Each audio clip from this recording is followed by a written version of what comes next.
São Paulo registra a pior qualidade do ar desde o início da crise dos incêndios florestais. Comunidades indígenas em Mato Grosso sofrem com a destruição de plantações. No Tocantins, o fogo ameaça áreas povoadas e queima 250 mil hectares na Ilha do Bananal. Moradores do Rio Grande do Sul registraram a chuva escura, consequência da fumaça que se espalha pelo país. O governo federal cria um Comitê Nacional de Combate aos Incêndios e anuncia uma autoridade climática em meio à piora da tragédia ambiental. O setor de serviços cresce bem acima das projeções. E a repercussão do primeiro debate entre Kamala Harris e Donald Trump. O Jornal Hoje está começando.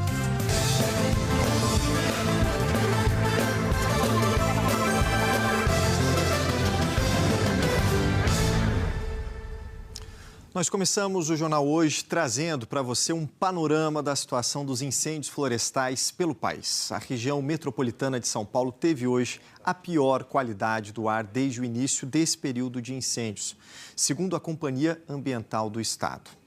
Especialistas ouvidos pelo JH alertam que, principalmente agora, com seca prolongada, onda de calor, baixa umidade do ar e incêndios, são necessárias ações emergenciais e de longo prazo para enfrentar as mudanças climáticas. O Globocop sobrevoou São Paulo hoje de manhã e registrou mais uma vez vários focos de incêndio em matas perto de residências. Parece um rio, de fogo escorrendo aqui pela mata. Às 10h30 da manhã, a qualidade do ar estava nos níveis ruim e muito ruim em 21 das 23 estações que fazem o monitoramento na capital paulista. E um dos maiores e principais reservatórios paulistas, a represa Billings, que abastece 1.400.000 pessoas, amanheceu assim, esverdeado. A água estava com um tom semelhante ao que tem sido visto no Rio Pinheiros nos últimos dias. Resultado do acúmulo de algas e reflexo da falta de chuvas. Hoje a Polícia Ambiental e técnicos da Secretaria Estadual do Meio Ambiente estiveram na represa para investigar a causa da morte de milhares de peixes. Aqui nós estamos falando um dado numérico, né? Hoje a Defesa Civil Estadual reuniu representantes das defesas civis dos municípios mais afetados para integrar esforços de combate ao fogo. Uma edição extra desse treinamento para justamente chamar todos os municípios aqui da região metropolitana de São Paulo, falar sobre as ações de monitoramento, sobre a emissão de alerta, conscientização da população, e até como usar algumas ferramentas tecnológicas aí para auxiliar nesse período. Ontem à noite, o governo de São Paulo suspendeu as autorizações de queimas para manejo de atividades agropecuárias e pediu que a população evite praticar atividades físicas ao ar livre e use máscaras de proteção em regiões de queimadas. Dizer que boa parte do Brasil está queimando não é exagero. No mapa do Instituto Nacional de Pesquisas Espaciais, os pontos vermelhos mostram as áreas com focos de incêndio. A fuligem de tantas queimadas se espalha sem obedecer fronteiras. E da menor cidade à maior região metropolitana, como é o caso da Grande São Paulo, a população é que sofre com o aumento do mal-estar e de doenças respiratórias. Especialistas dizem que o Brasil tem condições de lidar com os efeitos da estiagem, mas ressaltam que falta planejamento para aplicar melhor ações que protejam a população. O infectologista do Instituto Emílio Ribas, Jamal Suleiman, disse que as cidades precisam criar protocolos para quando a qualidade do ar estiver crítica. Eu penso que é importante que o poder público estabeleça medidas de restrição, quer seja na indústria, quer seja no transporte coletivo, no transporte das pessoas pela cidade, quer seja na educação. Uma das estratégias seria interromper as aulas durante um período que a gente pudesse reduzir rapidamente a circulação de pessoas expostas a esse tipo de ambiente. É importante também criar estratégias estruturantes e de longo prazo para combater as mudanças climáticas. A professora Denise Duarte, da Faculdade de Arquitetura e Urbanismo da USP, disse que grandes cidades brasileiras podem criar oásis urbanos, a exemplo do que já ocorre em cidades europeias e asiáticas. A ideia é aproveitar a estrutura da cidade para criar áreas arborizadas com água potável.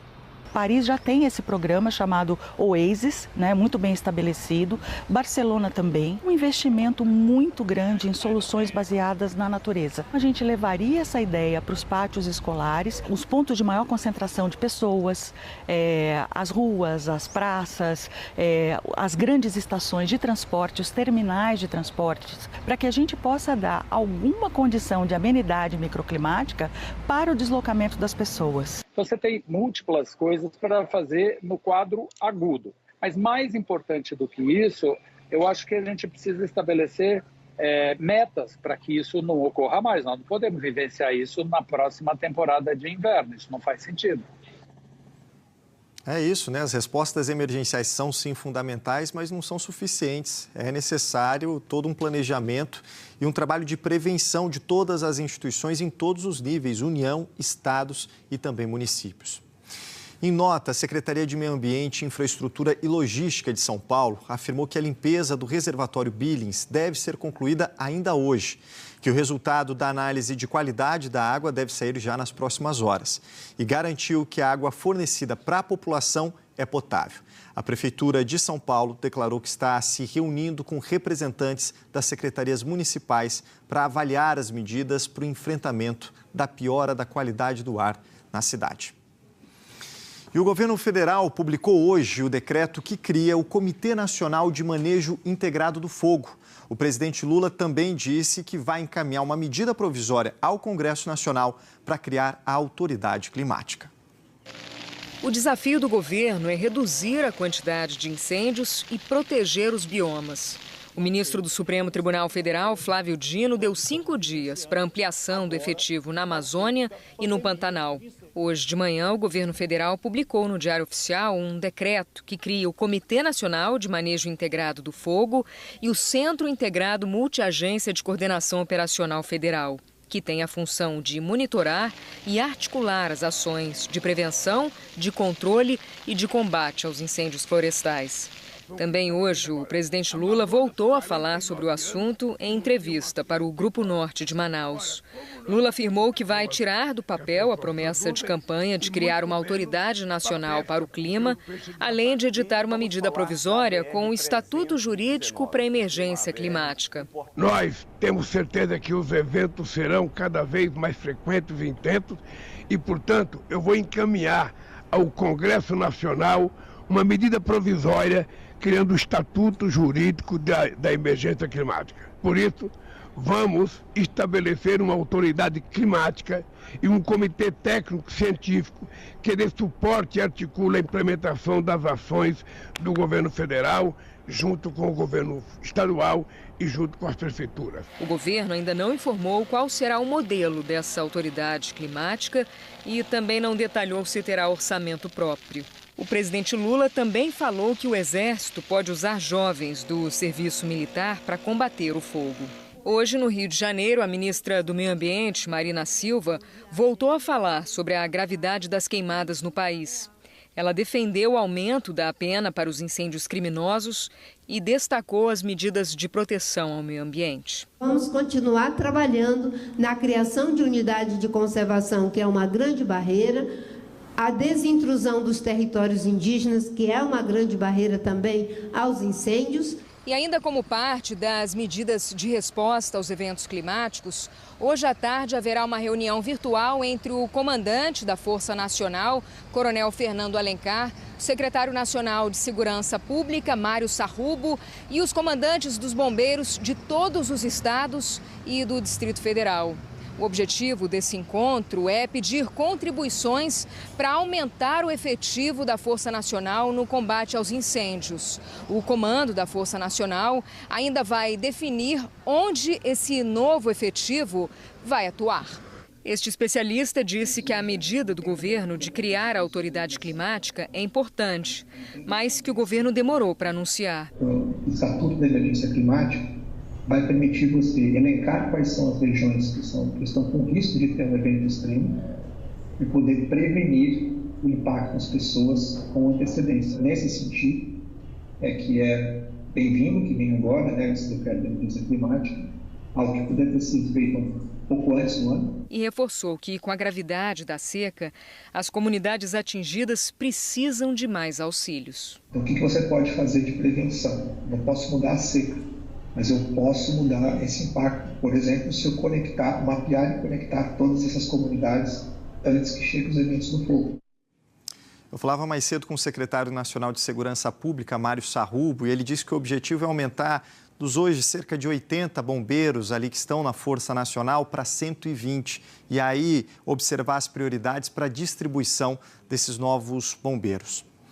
Sobre a qualidade de água, que nós falamos agora há pouco em São Paulo, uma pequena correção. Em nota, a Secretaria de Meio Ambiente, Infraestrutura e Logística de São Paulo afirmou que a limpeza do reservatório Billings deve ser concluída ainda hoje, que o resultado da análise de qualidade da água deve sair nas próximas semanas. E entre as áreas mais atingidas que precisam de apoio, de reforço de brigadistas, estão as terras indígenas. Esse é o endereço temporário da Tchuire. Ela e a família buscaram abrigo depois que o fogo chegou perto da aldeia Jatobá, na região do Parque Indígena do Xingu, em Mato Grosso.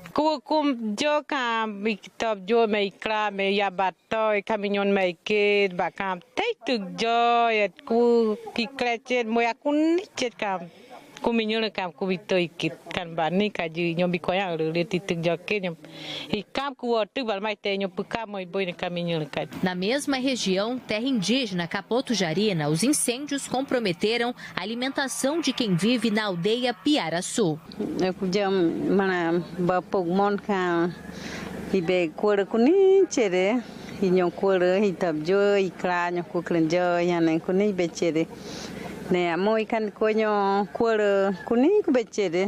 Essa é apenas uma das plantações de mandioca que foi destruída pelo fogo.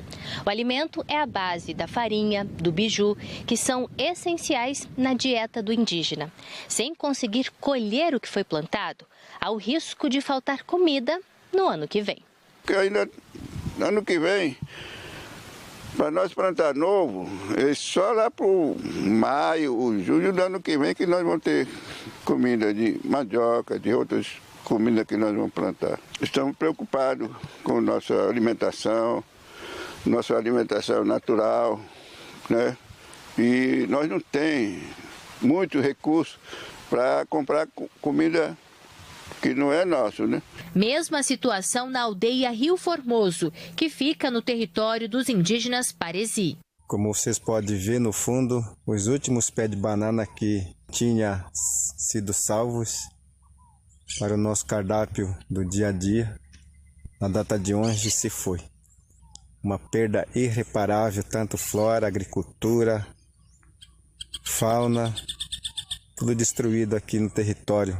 Segundo a Federação dos Povos e Organizações Indígenas de Mato Grosso, das 86 terras, 39 estão com focos de calor ativos. A gente não estava preparado para isso, né? E com isso a gente precisa nos readaptar à nova situação, que hoje é um cenário diferente, que a gente nunca passou no território. Em 10 anos a gente não viu uma situação dessa. Tristeza, né, gente, essa situação nas terras indígenas. E o número insuficiente de pessoas para combater os incêndios também é um problema no Tocantins. Em menos de 2 meses, o fogo já destruiu 250 mil hectares da ilha do Bananal e também chega perto de áreas povoadas. As chamas altas assustaram os moradores da região central de Palmas. O fogo chegou muito perto de uma escola. Pela manhã, a fumaça encobria a região e os bombeiros ainda trabalhavam. O combate ao fogo no Tocantins esbarra no problema da falta de pessoal. O governo do estado anunciou que pretende contratar mais brigadistas, mas não há prazo de quando eles devem começar a trabalhar.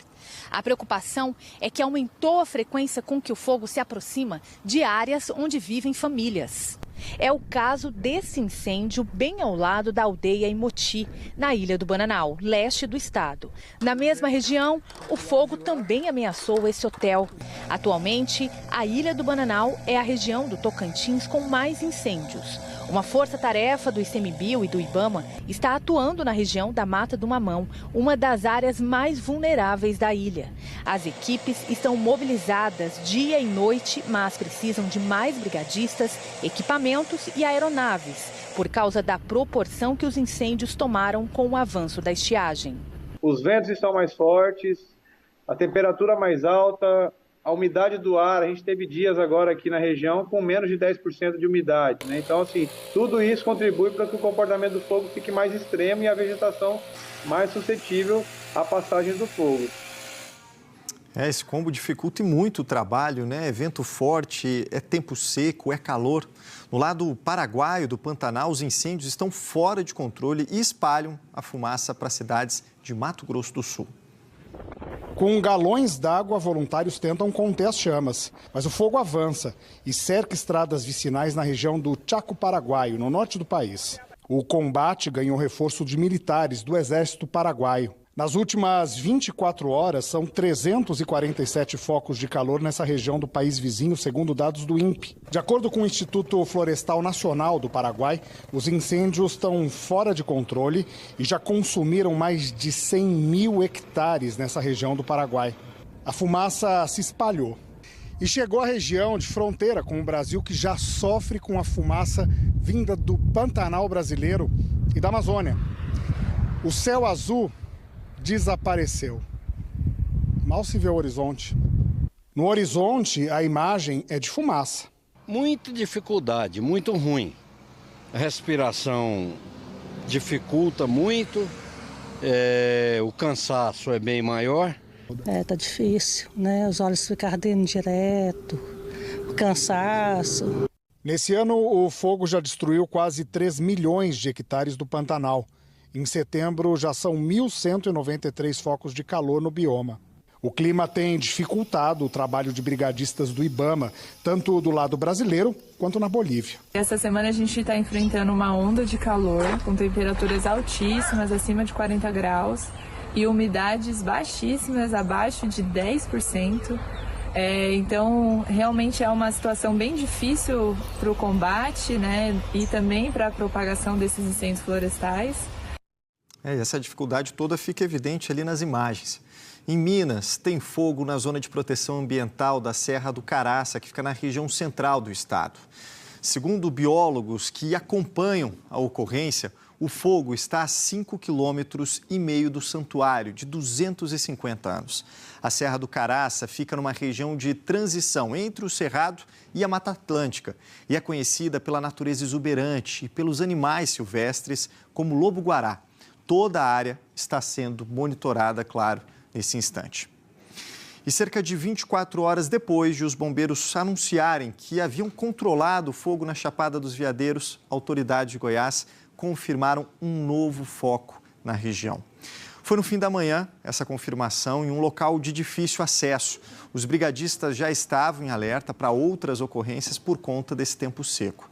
Até agora, mais de 11 mil hectares de vegetação foram destruídas, infelizmente, nessa área da Chapada. E os incêndios atingem também outro importante ponto turístico brasileiro. Brigadistas trabalham desde ontem no Parque Nacional da Chapada das Mesas, em Carolina, no sul do Maranhão. O fogo se espalhou rapidamente por causa da vegetação seca, mas não chegou à área turística do parque, que continua aberta, pelo menos por enquanto. E depois que um incêndio em mata é controlado, começa também outro trabalho, grande trabalho, que é analisar a dimensão dos estragos e como o ecossistema pode se recuperar. É no meio da natureza destruída pelo incêndio que os fiscais coletam informações importantes. A equipe avalia os estragos para entender como o fogo afetou a rotina dos animais que viviam aqui. Nesse momento pós-incêndio, nós precisamos fazer um levantamento, principalmente de animais que estão perdidos, se eles estão procurando estas áreas que foram atingidas, quais foram as dimensões que esse incêndio atingiu e quais são as metodologias que nós precisamos atender para dar um suporte para esses animais. Os fiscais do Instituto Água e Terra do Governo do Paraná percorrem a mata atrás de pistas que indiquem a volta dos animais. Você tem retorno de algum animal de pequeno porte, a gente tem deparados com animais que estão retornando, são principalmente aves, né? Essas aves inclusive são aves que a gente não havia visto aqui nessa região, então tem aparecido no entorno dessas áreas que foram incendiadas. No mês passado, um grande incêndio destruiu 100 hectares na região de Cianorte, no noroeste do Paraná. Aqui, os fiscais encontraram sementes intactas, trazidas pelo vento de outras regiões. Todos os registros vão para um banco de dados, que vai embasar as próximas ações do Instituto no local. Os fiscais vão continuar com esse trabalho por tempo indeterminado. A outra frente de atuação das equipes é a recuperação da mata. E para isso, eles precisam ainda identificar quais foram as espécies mais atingidas pelo fogo. A recuperação da área, ela precisa passar por uma análise técnica. Então isso vai acontecer principalmente após as primeiras chuvas, porque existem árvores que vão se recuperar. E passar essas informações para os técnicos que vão fazer uma análise de quais espécies devem ser plantadas no local, de qual a quantidade de espécies, e aí, consequentemente, envolver a população nisso para que essa ação seja uma ação em conjunto. É isso, um trabalho imenso, gente. Vamos para a previsão do tempo. Jaqueline Brasil chegando aqui. Jaque, boa tarde a você.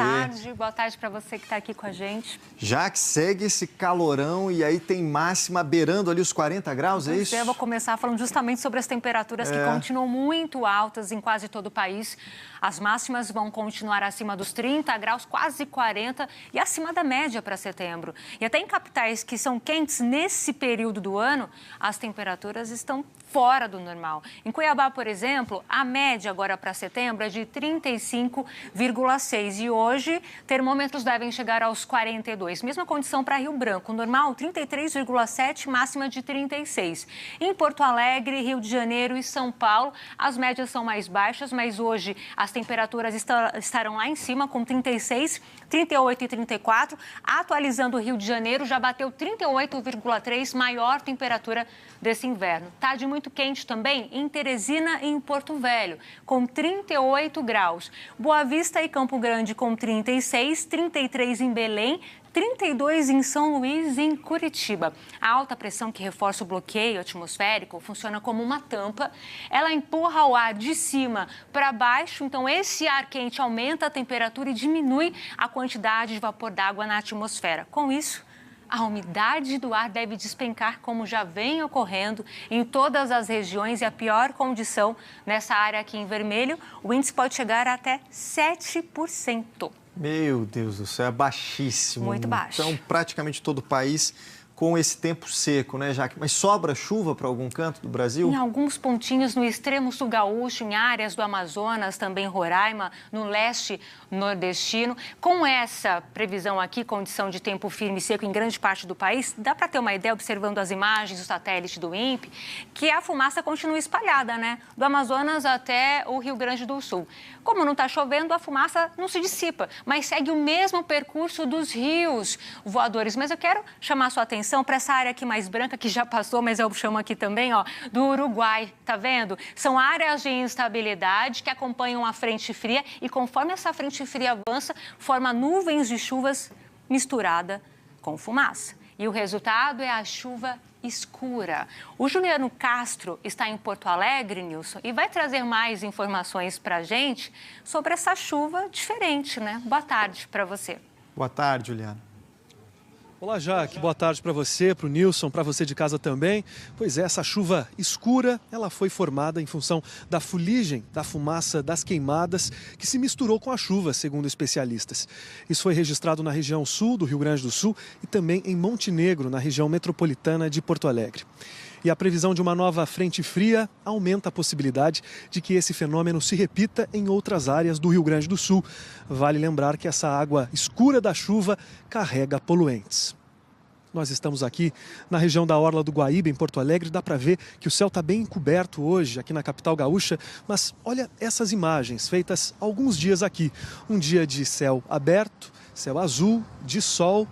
E agora você vai ver a diferença de como está hoje, e faz dias que o tempo está assim. O observatório suíço IQER, referência na área, mostra que hoje a concentração de partículas por metro cúbico no ar aqui da capital gaúcha está 12 vezes acima do índice recomendado pela Organização Mundial da Saúde. Jaque e Clava. Obrigado, Juliana. Impressionante, né? Esse fenômeno dessa chuva escura, já que agora você falou da frente fria chegando. Está ali no Uruguai, chegando à região sul. Até onde ela vai? Não vai até muito longe, não. Vai até São Paulo, mas só no domingo, tá? Entre amanhã e sexta-feira, essa frente fria, então, vai avançar pela região sul, trazendo chuva forte do Rio Grande do Sul até o Paraná, chuva mais fraca em alguns pontos de Mato Grosso do Sul. A temperatura vai cair também. Falei agora há pouco de Porto Alegre, com quase 40 graus. Amanhã, 19 de máxima e ficaremos assim até o domingo. Chapecó, em Santa Catarina, olha só, amanhã máxima de 33, a partir da sexta-feira a temperatura vai despencar. Até sábado, do norte do Paraná e toda essa área aqui vermelha, tá? Subindo até Roraima, continua a mesma previsão, tá? Calor, ar seco e quase sem chuva. Então, essa frente fria vai ficar concentrada apenas numa parte do centro-sul do país, infelizmente. Bem restrita, né? Esse mapa todo vermelho, muito calor ainda pela frente. Obrigado, Jaque. Até amanhã. Tchau. Bom dia para você. Valeu.